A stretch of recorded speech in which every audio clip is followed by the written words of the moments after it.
কাজিৰঙা লোকসভা সমষ্টিৰ কংগ্ৰেছ মিত্ৰজোঁটৰ প্ৰাৰ্থী ৰজলিনা তিৰ্কীয়ে কালি আবেলি মহুৰামুখৰ উত্তৰ মহুৰা আৰু দিছৈ পঞ্চায়তত দুখনকৈ নিৰ্বাচনী প্ৰচাৰ সভাত অংশগ্ৰহণ কৰে।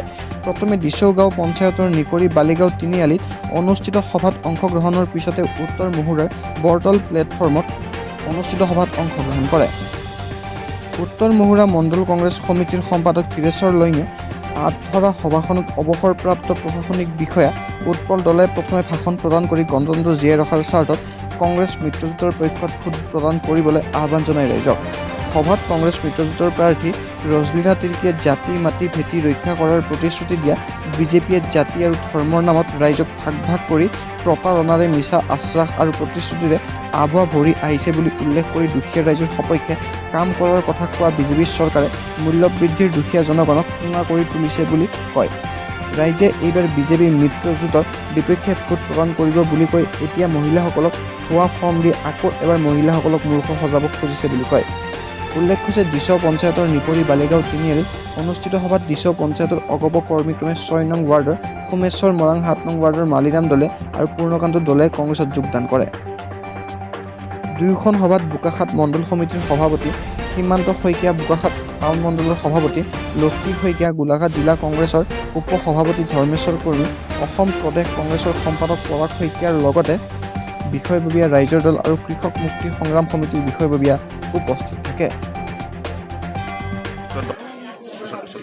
হয়, আজি এই গাঁও অঞ্চল ভাগত আহিছোঁ আৰু ৰাইজে যথেষ্ট বহুত অপেক্ষা কৰি আছিলে, যিহেতুকে কাজিৰঙাটো মানে ছেকেণ্ড লাৰ্জেষ্ট আমাৰ লোকসভা কনষ্টিটুৱেঞ্চি আমাৰ অসমত আৰু যথেষ্ট ডাঙৰ এটা অঞ্চল হয়, 10টা বিধানসভা সমষ্টি আছে।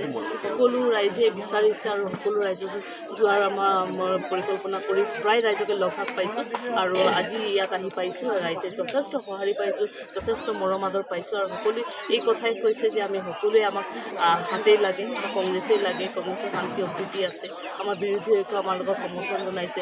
আমি সকলোৱে মিলিজুলি আমাৰ অসমখনক, ভাৰতবৰ্ষখনক আজি গণতন্ত্ৰটো সংবিধান যাতে ৰক্ষা হয় তাৰ কাৰণে আমি আগবাঢ়ি আহিছোঁ। বহুত সমস্যা আছে, বিশেষকৈ এই দহ অঞ্চলত যিধৰণে আজি ৰাইজ আমাৰ বিভিন্ন আজি ফ্লাড এফেক্টেড হয় বা আজি বিভিন্ন ক্ষেত্ৰত আজি পিছ পৰি আছে, স্কুল কলেজ জীৱন লৈ পেলাই বা মূল্যবৃদ্ধিয়ে হওক বা নিবনুৱা সমস্যা হওক, বহুতখিনি কথা আছে।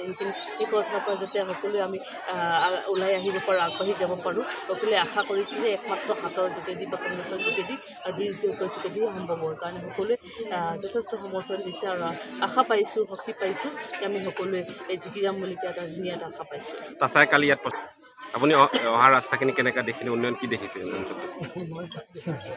নহয়, সেয়াই কথাটো আপুনি নিজেই কৈছে, এইটো অহা ৰাস্তাত আপোনালোকে কেনেকৈ পালে, তাৰমানে ভাল নহয় সেইটো কাৰণে প্ৰশ্ন সুধিছে। আজি 10টা বছৰে বিজেপি চৰকাৰত তেওঁলোকে যিধৰণে আজি চোৱা চিতা কৰিব লাগিছিলে কিন্তু ঠিক তেনেধৰণে চোৱা চিতা কৰিব পৰা নাই। সেইকাৰণে আজি তেওঁলোকে আজি মানে খুব বেছিভাগে মানে নিৰ্বাচনী সভাবিলাক আমুক তামুক কৰি আছে। তেওঁলোকৰ চৰকাৰ আছে, কাম যদি কোৱা হ'লে ৰাইজৰ মন যদি জয় কৰা হ'লে ইমানখিনি কষ্ট কৰিব নলগা হ'লহেঁতেন। কিন্তু আজি তেওঁলোকে আজি মানুহক ৰামঠগুন দিছে, আজি মানুহক প্ৰতাৰণা কৰিছে, বিভিন্ন ক্ষেত্ৰৰ পৰা বঞ্চিত কৰিছে, ধৰ্মৰ নামত, জাতিৰ নামত, ভাষাৰ নামত আমাক ভাগ ভাগ কৰিব চেষ্টা কৰিছে। সেইটো কোনো পক্ষে আমি সহ্য কৰিব নোৱাৰোঁ। সেইকাৰণে আজি যিহেতুকে দলে আগবঢ়াইছে, বিৰোধী ঐক্য আমাক আগবঢ়াইছে আৰু সকলো ৰাইজে সঁহাৰি জনাইছে আৰু সকলো দলে বোলে যুৱক মহিলাসকলেও আমাক সমৰ্থন জনাইছে আৰু জ্যেষ্ঠসকলে আশীৰ্বাদ দিছে। আমি নিশ্চিতভাৱে আমাৰ অসমখনক ৰক্ষা, দেশখনক ৰক্ষা কৰিবলৈ আমি সক্ষম হ'ম আৰু কেন্দ্ৰত আমি চৰকাৰ গঠন কৰিম। কোনে ক'লে কৈছে? অতুল বৰা।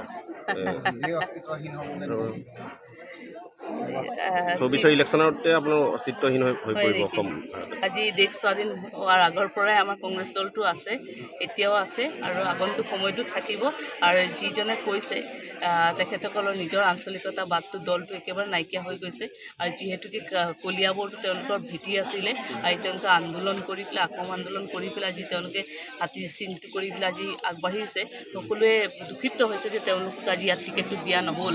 ঠিক তেনেদৰে বহুত ক্ষেত্ৰতে আজি ৰাজনৈতিক ক্ষেত্ৰত তেওঁলোকক অকল মুহুৰা হিচাপে ব্যৱহাৰ কৰা হৈছে। সেইকাৰণে সকলো অপকৰ দলৰ ৰাইজে আজি কৰ্মীসকলে আমাক যোগাযোগ কৰিছে বা আমাৰ মাজত মুকলিকেও আহিছে যে আৰু আমাক ইমান প্ৰতাৰণা নালাগে, এই বিজেপি মিছা বিজেপিৰ লগত আমি নাথাকোঁ বুলিকে কৈছে আৰু ওলাই আহিছে। কাৰণে সঁহাৰি জনাইছোঁ। তেওঁ কোৱাৰ কথাটো হৈছে যে কাৰ অস্তিত্ব থাকিব আৰু কাৰ নাথাকিব সেইটো ৰাইজে অস্তিত্ব নাথাকিব নেকি?